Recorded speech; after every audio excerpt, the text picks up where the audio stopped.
In fiction movies, we have all seen these spaceships that go at very high velocities, almost at the speed of light.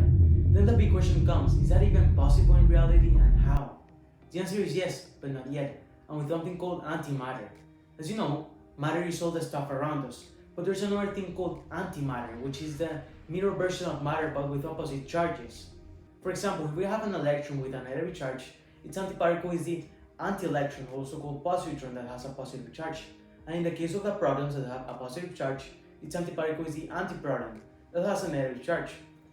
Something interesting about antimatter and matter is that they have never been capable of being close or even share some space since the beginning of the universe. So every time they meet, they destroy each other and produce pure energy like gamma rays. This process is scientifically called annihilation. It's the main reason why antimatter is perfect as a fuel for spacecraft, but also the main reason why antimatter is so difficult to store. To put it in perspective, if half peanut and an anti-half peanut come into contact, they will produce an amount of energy similar to 9 times 10 to the power of 13 joules. For many of you, it doesn't mean much, but it is more or less equal to 21.5 kilotons of TNT. All that energy produced by the interaction between matter and antimatter is used to propulse a rocket at very, very high speeds. There are different types of design for antimatter rockets. Some of them use the interaction between antihydrogen and hydrogen, other ones the interaction between anti-electrons and electrons, and other ones the interaction between antiprotons and protons.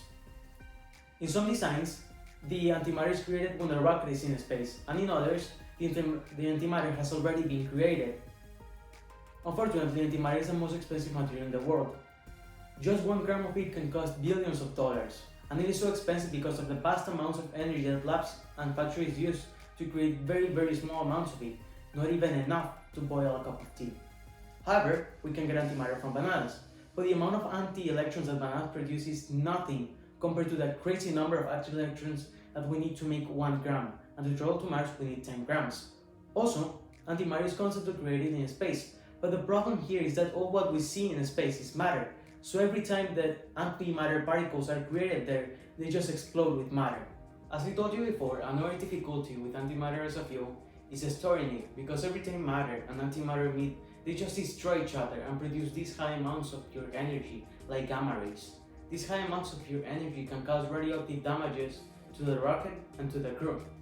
So, if it is so difficult to use antimatter as a fuel, why are we even talking about it? The reason of it is that antimatter is the most valuable fuel for space exploration and interstellar travel, because with the small amounts of it, a lot of energy can be produced. And all this energy produced propulses the rocket at very high speeds, almost near the speed of light. Isn't that amazing?